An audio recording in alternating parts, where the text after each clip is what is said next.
Welcome back to Diamond Live. Now, 8 days ago, which was last week Tuesday, marked 4 years since majority of voters in 2021 voted for President Hakainde Hichilema to be the Republican president of Zambia. This happened on the 12th of August, 2021 to be precise.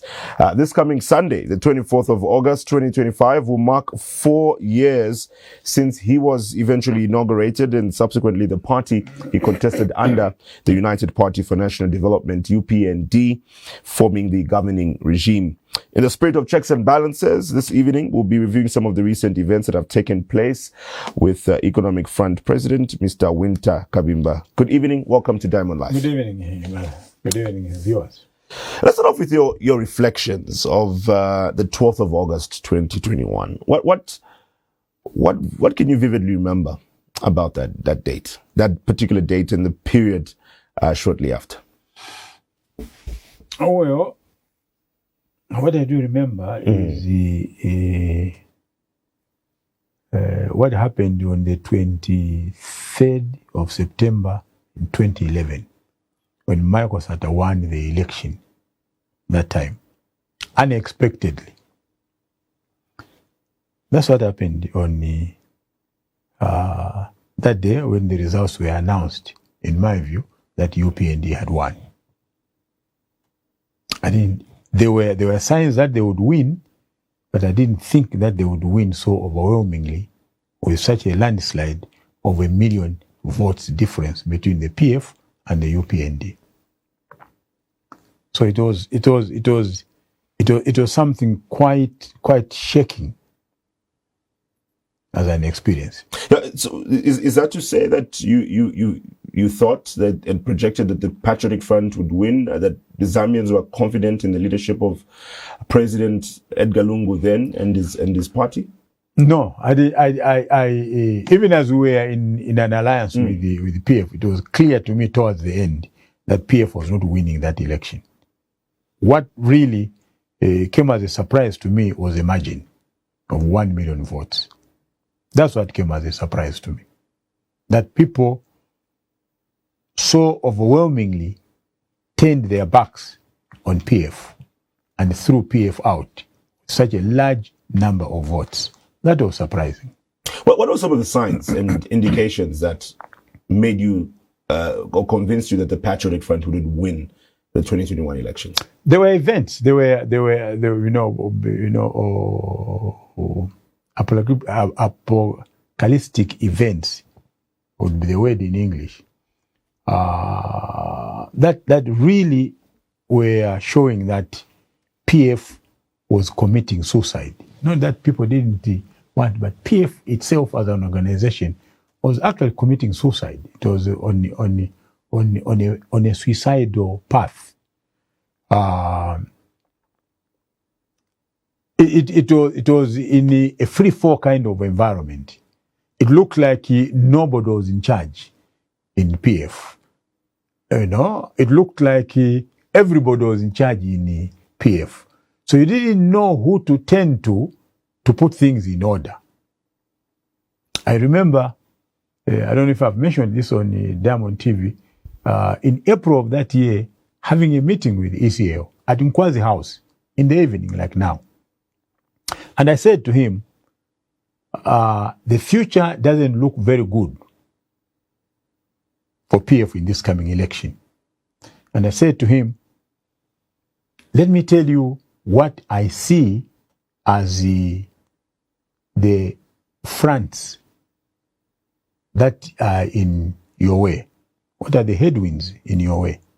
And I listed them. I said, the first thing, I don't know if you know this, I said the donors want you out. They may not accept it, they may not agree, but that was the truth. It was very clear that the donors wanted a regime change. And I remember his answer to me was, yes, Mana, that is true, but I'm talking to them. In fact, he said, I'm talking to someone. Why do you think they wanted him out? They were sick and tired, like everybody else, of the indiscipline that PF had cultivated. Okay? I think that's what alienated many Zambians from PF. I said to ECL, people have not turned their backs on PF. You have actually alienated people from yourselves because of the systemic indiscipline which you have failed to control yourself as head of state. And I said, this is the problem. The other problem I mentioned to him was the image of corruption. There are two things, Chiresha, that Zambians hate. And UPND must hear this. Zambians hate political violence. Zambians hate corruption. So once a political party wears the logo of corruption and it becomes indelibly stuck in the ordinary person, whether rightly or wrongly, whether properly or improperly, just know that you are gone. You'll be lucky to make them change their minds to vote for you. Two things. And PF was guilty of both. PF was guilty of both. Okay? Indiscipline within the party, political violence, and the stigma of corruption. And every time people raise their voice about this, ECL seemed to ignore it. So the people said, okay, we shall wait. 12th of August is coming. We shall pass our judgment. And so they did. They did do the vote. And so 4 years down the line, would you say we are far much better than where we were at that time and the period before? Yeah, certainly. I mean, in all fairness, I think there is a lot of civility now. There's a lot of order, in my view. And I think I'm not the only one. There is an atmosphere which is similar to PF amongst the cadres. But you know what is stopping it from being systemic? HH. I think everybody realizes HH is orderly, is for discipline. And this is a contrast to the ECL. Everybody knew that ECL did not care much about the indiscipline. Okay? He allowed it to thrive. What I see in UPND now is that the fellows are scared of HH. And that's what is saving UPND. Otherwise, it would have collapsed in the same way by now, the same way that PF collapsed. In comparison to some of the aspirations that Zambians have had economically, do you think these aspirations have been met 4 years down the line? Yes and no. Yes, if you are a middle-class person, educated, you follow the arguments from or submissions from Situmbeko Musokotwani, the Honorable Minister of Finance, you are able to understand the basic economics from the president, the way he tries to explain issues, then you are likely to have sympathy for UPND. No, if you are in Kalingalinga, you are in the village in Ishwangandu, you are in Chivolia, because your life has not changed in any way in the last 4 years. So you have two groups of people. Unfortunately for the government is that the second group is in the majority. Unfortunately for the government is that the second group is the one that gets up at 4 a.m. to go and queue up to vote one way or the other. It really depends on which side of the aisle you are. If you understand things the way I would understand them, that yes, UPND has restructured, the debt, mountain of debt that they inherited from PF, and you understand that the restructuring of the debt means that you are saving a bit of resources and direct those resources into the social sectors of the economy, that you understand that the kwacha at 28 is now at 23. If you understand those issues, then kudos, to UPND. For those that don't understand those issues, these 4 years has gone away without making a mark in their lives. But how true is this when some of the records that the UPND point to in the last 4 years, they name quite a number. They name policies such as the free education policy that has seen a number of children that could not make it to school, being in the classroom and attending that education. They make reference to Constituency Development Fund, which is what they say was a promise fulfilled, $1 million over now, in fact, in the various constituencies, which also creates certain opportunities for people to go to school, tertiary education, attaining certain skills, but also even just the opportunity for people to be employed by the government through civil service, thereby people having an income that will be able to benefit themselves and the families that they belong to. So they give these are some of the examples that will have an impact in people's lives within the community. Isn't that also those from the low income earning backgrounds benefiting as well? Well, if you look at all those indices that you have listed, they really do not go to change the lives of the ordinary person, the dispossessed of our society, those who live on the fringes of the economy of this society. And let's just try to interrogate them one by one. I have right here in the studio or outside in the next room, one of my boys that is working with me now. Very nice boy, very humble boy. But he can't complete a sentence in English. He's grade 12. So I asked him one day, what is the problem? Are you a grade 12? He said, yes, sir. So what is the problem? Why don't you have confidence in speaking, the English language? His answer? I was in a class of 150. Free education. I was in a class, sir, of 150. And the teacher just told us, sorry, guys, there is no way I can get to reach each one of you. Muzazi onera. Okay, so I have a practical example. I used to hear this from a distance. I have a practical example of, a young man like that. I've had to persuade him to go and register at our school and see if he could just get his English language right. Because the boy is good, he's disciplined, he's interested in what he's doing, but he has a handicap of English because he was in this class of 150 pupils. That's what they call free education.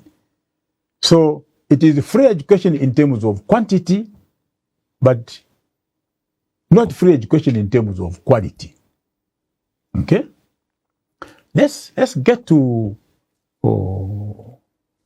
what was your next one? Those issues of employment. Employment. Let's get to employment.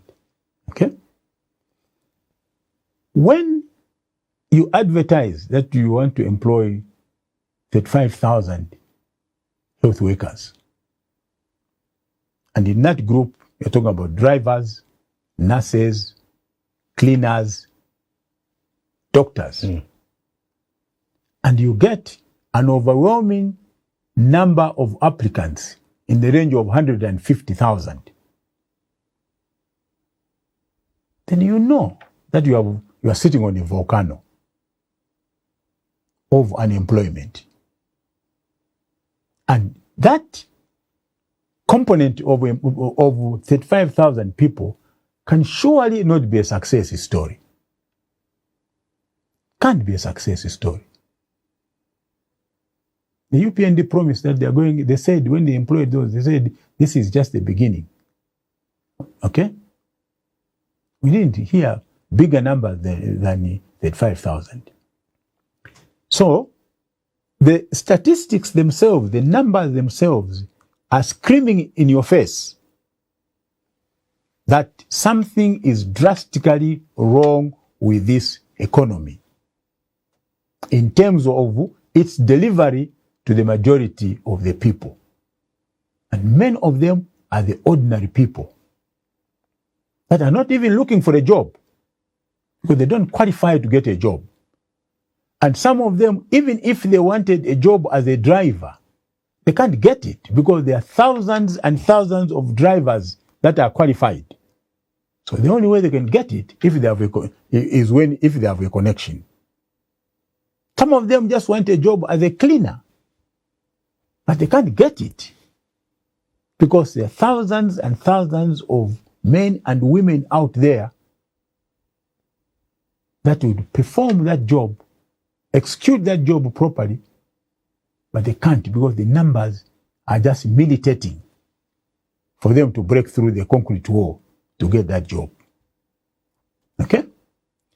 So we have to worry about the statistics, not the people that have been employed, but the people that have been left out. It's the same thing in the educational sector. Follow the results. Grade 7, grade 9, grade 12.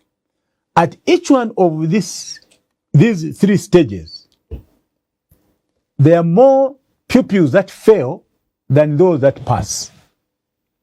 So you have an educational system that is, rejecting the majority of pupils, of young fellows between the age of 12 and 17, rejected out of the system or progression of education. And the question is, what does this society do with that army of youths? And because they have very little to do or nothing to do, they get hooked into drugs. They drink tujiri. And when they do that, the same society that has driven them into that, into those habits, starts condemning them. What do? We give them a stigma of a title. They are junkies.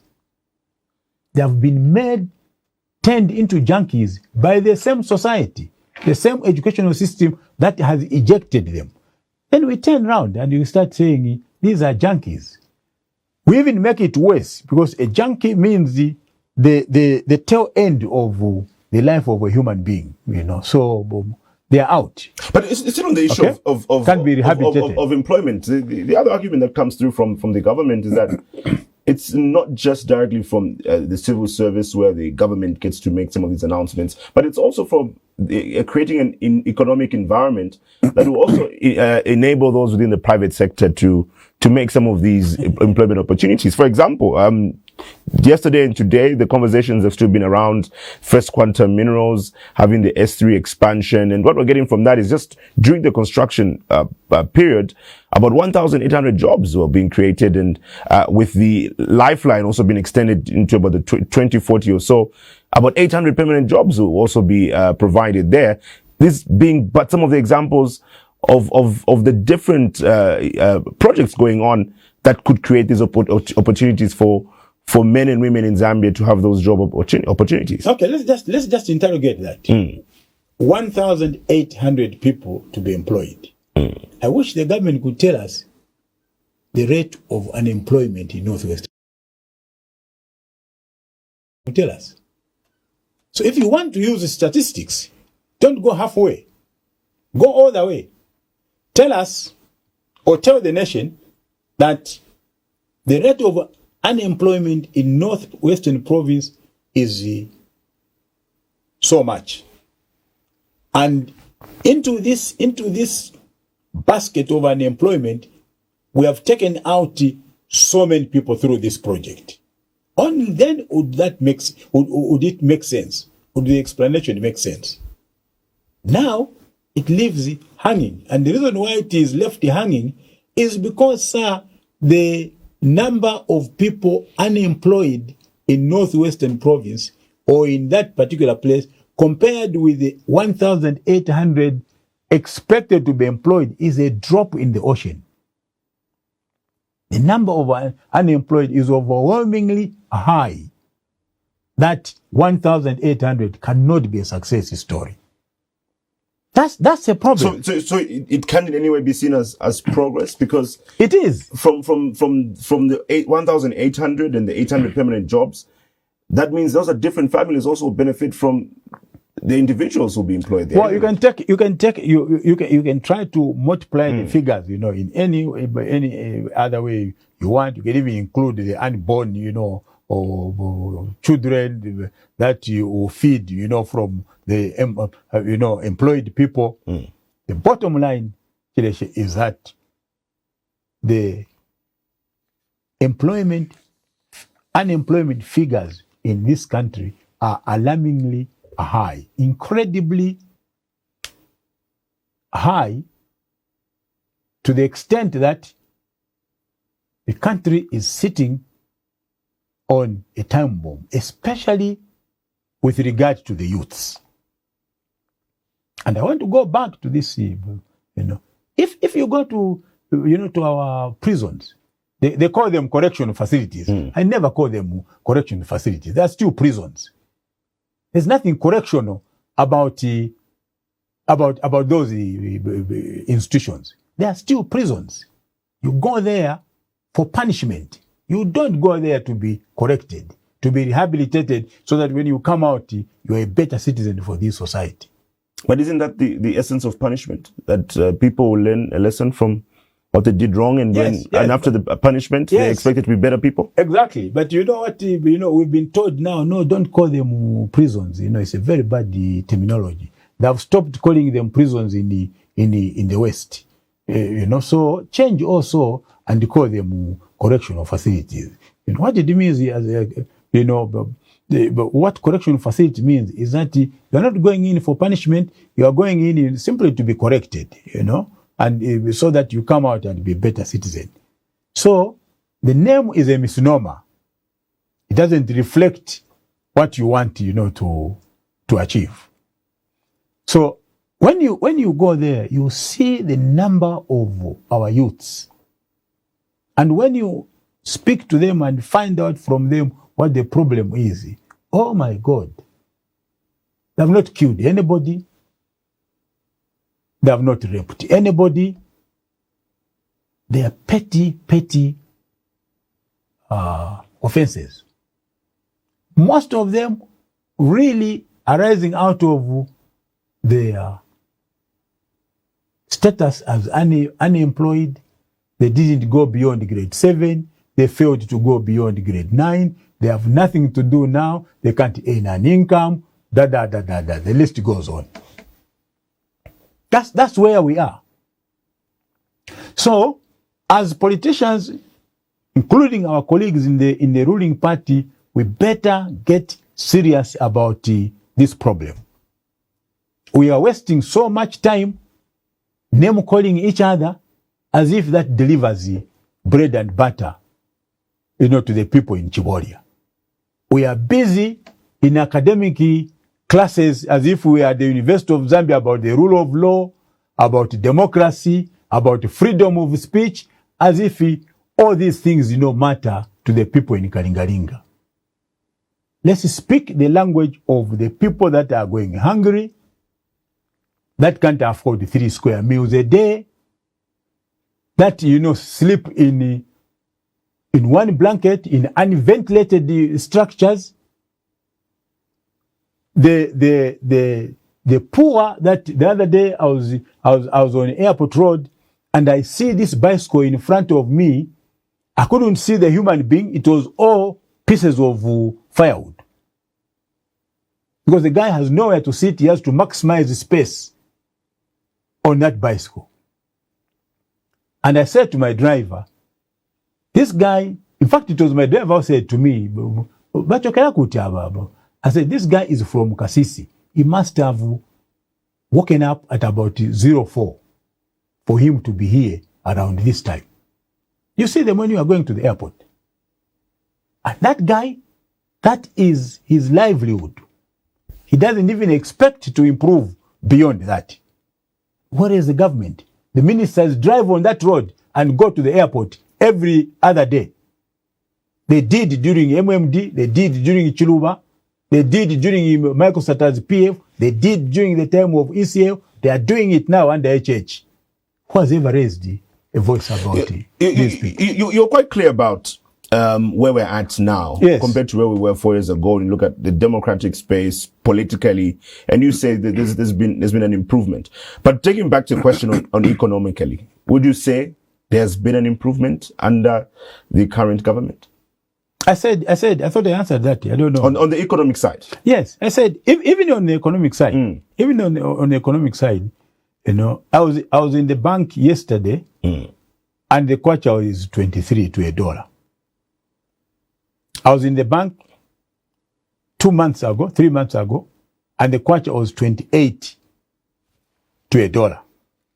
So for me, under the analogy of how people understand the economics is what you're saying. Yes. So for me, I walked out of the bank smiling. Okay. But not for the same for those in the lower income earning. Exactly. Exactly. Bracket. But for the fellow in Ichiboria, he hasn't seen any difference in his life. For me, it has an immediate, you know, I go and buy, you know, if I have a kwacha, you know, I need the, you know, less kwacha, and then I can buy $1. What about the fellow in Matero? Doesn't make a difference to them. So you have this binary in the economy between an economy that serves one group and does not serve another group. The misfortune is that the group that it doesn't deliver to is in the majority.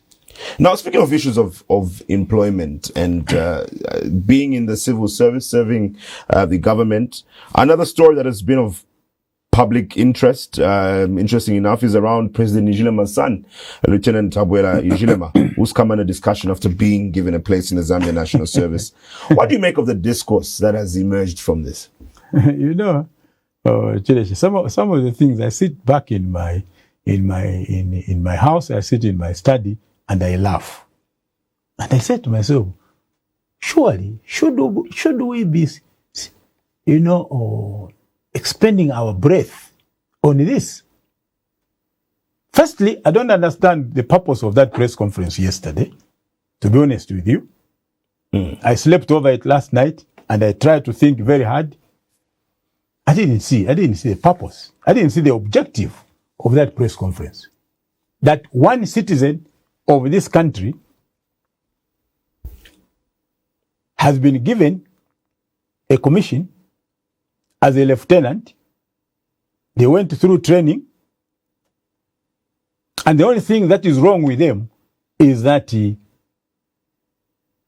young man is the son to the president.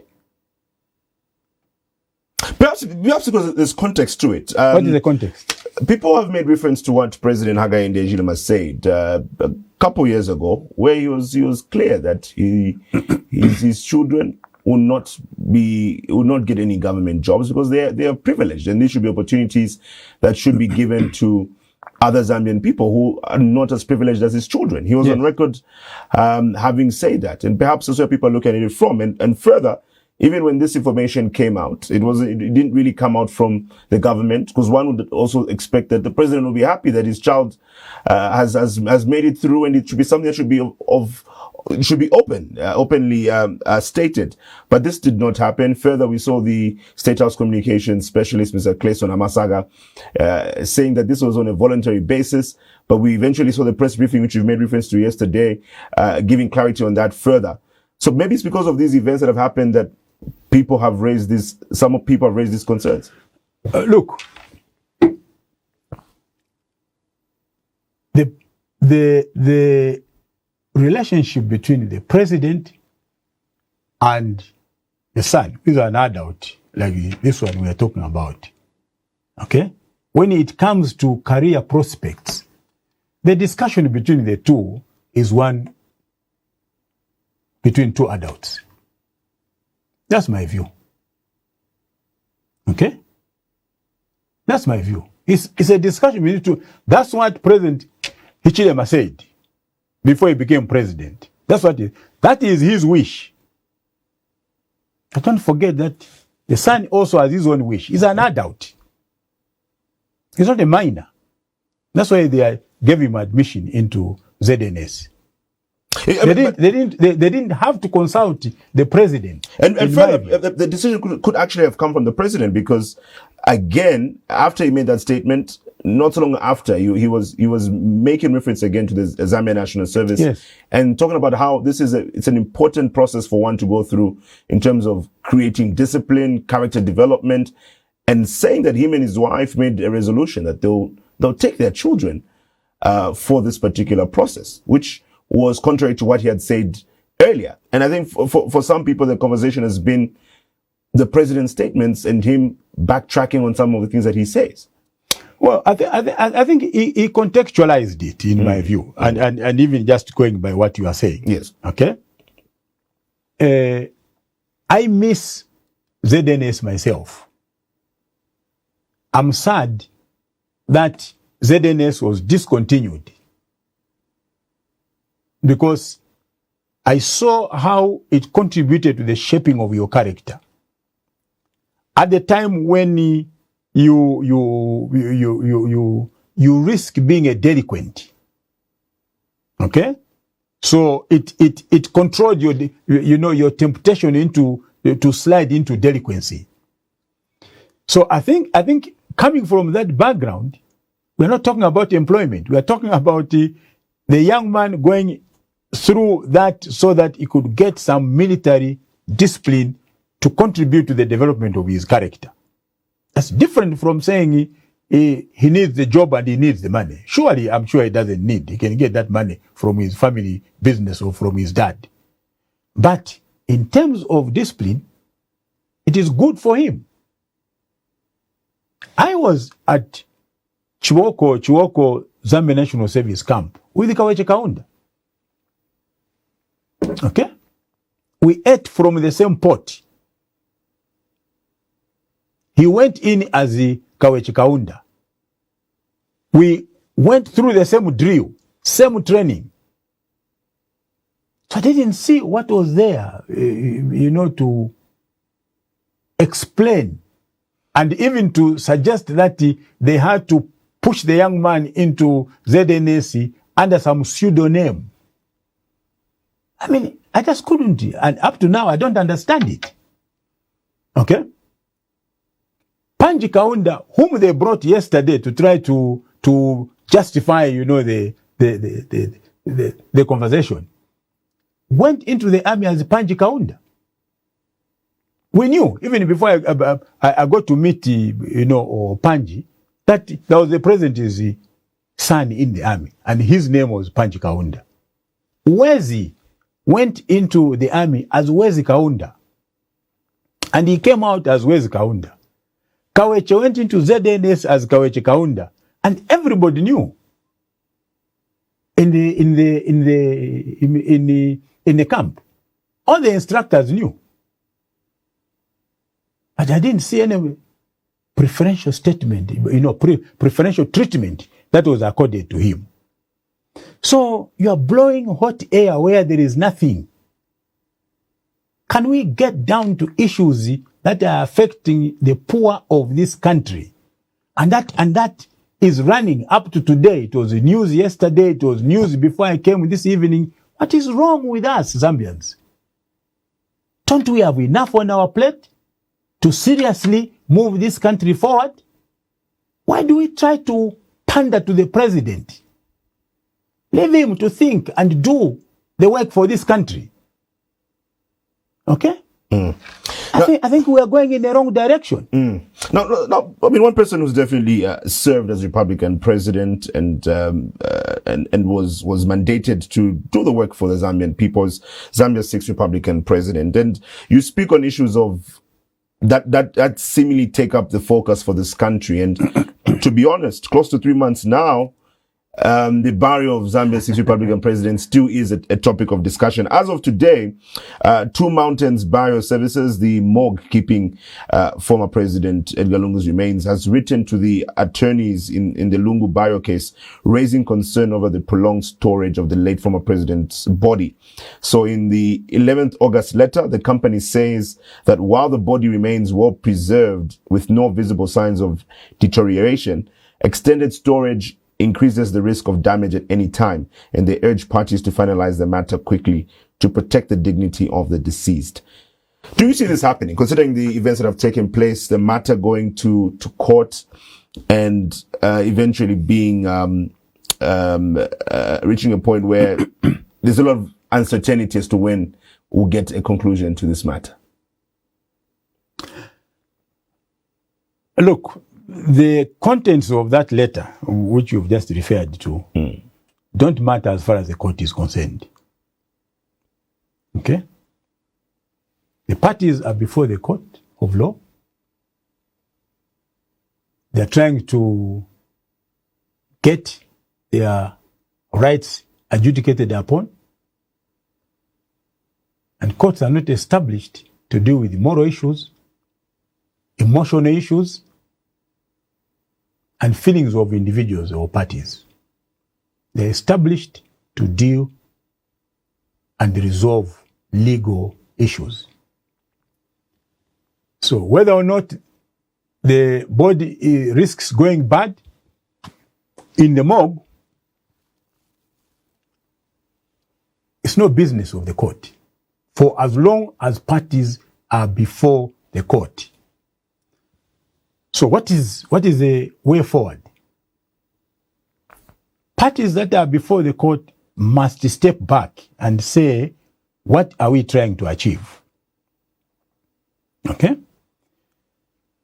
And the way I've thought about it myself is that there are three parties to this. There is the Lungu family, there is the state, there is also the public in between. Okay? So there is public interest involved. Mm-hmm. There is public expectation involved. And this public interest and public expectation is not siding with any one of the two parties. And ECL having been head of state, the public is concerned. So when you hear submissions from people that, you know, he went to South Africa as a private citizen, he was admitted to the hospital as a private citizen, he died as a private citizen, that is totally misleading. There's no time when ECL became a private citizen. No time. After he lost the election, he didn't become a private citizen. Even after he lost his benefits, he didn't become a private citizen. Because of that prefix of former head of state. So you can't disengage him in any argument or situation that now you are dealing with the ECL as a private person, and here you are dealing with him as a former head of state. Perhaps the context of being a private citizen is that he was not exactly under the care of the Zambian government. Couldn't that be the case? He was. And this is the problem.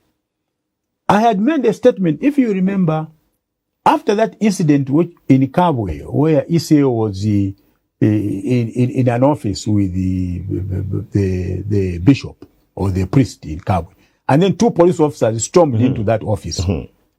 Okay? After that incident, I made a statement. I said, you know, UPND has to be very careful in how they handle this guy after, you know, this pronouncement that he has made. Because the man is still an asset of the people of Zambia. He could be kidnapped for the decisions that he made while he was president by any foreign element. Because his decisions were not just for or against Zambians. He could be killed because of the decisions that he made when he was head of state. Okay? And because of that, I said that it is wrong to withdraw security from ECL. Now, the fact that that is wrong does not make him a private citizen. It's just a wrong committed by another party. So when we are discussing these things, we must contextualize them. You know, this business of pandering, you know, to the public, because the majority are saying, you know, this, and they are saying there's an argument, you know, from my brother John Sangwa, saying that there is no law in this country that says that you know, you must accord the president, former president, in this case, a state funeral. Yes, there's no act of parliament, but there's a policy secular. And in administrative law, policy secular of government is law. That's what it is. So if I died today, there's a policy secular that says because I was the former, because I was the Minister of Justice, I'm entitled to a state funeral. That's what the secular says. And that secular is law. Administratively, it binds everybody who is in government now and in the future. So the discourse around these issues must be directed in the correct direction. Doesn't matter what you know. The people out there are looking up to us that are educated, that you know, whom they think are privileged to understand things, and we should help them. We don't seem to help them at times.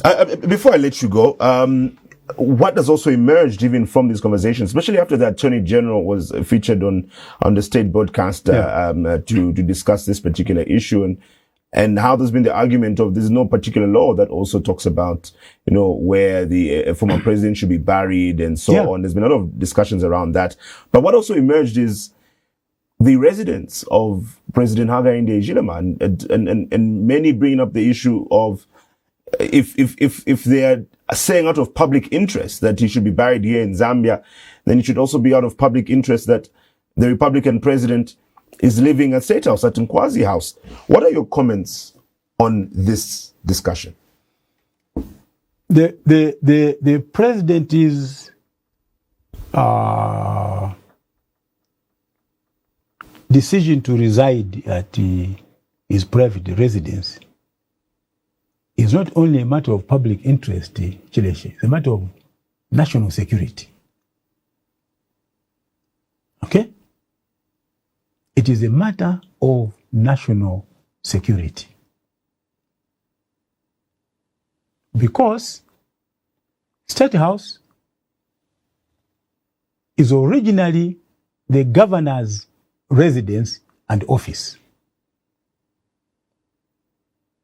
Sir Evelyn Horn, who was the last governor of Northern Rhodesia, lived in that building. It is constructed in such a way that the office was downstairs and his residence was on the upper floor. And surely there must be some security arrangements around that place, which are not there at the community house. So the conversation is that we have a president who is living in a house whose security is not guaranteed, and that is an issue of national security. Nothing to do with HH. The same argument we are talking about, ECL. This is not about what HH wants. This is about what national security entails and demands. And I would have thought that over the years, the people in charge of security, Director General of Intelligence and others, would have prevailed on him and say, there is an aspect of security here. But it looks like either they have not done it or they have failed. But to try to marry that to ECL, like I heard some people argue, well, this is also a matter of public interest. It's not the correct argument. Okay? You don't win an argument because the other person is wrong. That's not what makes your argument right. Okay? Your argument is not right because the other person is wrong in totally different circumstances. Nothing to do with your circumstances. That's not what makes you right. Okay? So the point I'm making, Chileshi, is that we are constructing a society. We are constructing a country, not only for ourselves, but for future generations as well. That's what we are doing. And therefore, those of us who have the responsibility now, in terms of the fact that we are the ones alive, we owe it to future generations to bequeath a nation that has values anchored on arguments that are objective and of service to everybody. I see this individualistic, trying to reduce everything to individuals. The more you insult HH, the more you look like you are in the opposition. The more you insult UPND, that's when you look like you are in the opposition. The more you scream, hatred against others, and you are picked up, then you are being unfairly treated. That's what it means to be in the opposition. No. I disagreed even with Michael Sata, the man that was a close friend of mine. I told him, stop some of this politics. Doesn't image you properly. What is making it sad now is that it's the young people. Some of them very educated. We're not setting a good example to the Zambian people. Mr. Wynter Kabimba, thank you so much for joining us tonight. Thank you. We'll be joined by the Economic Front President, Mr. Wynter Kabimba, on tonight's edition of Diamond Live. Thank you for tuning in to the show. Remember, the show is every Monday, Wednesday, and Friday from 21:15 hours to 22:30.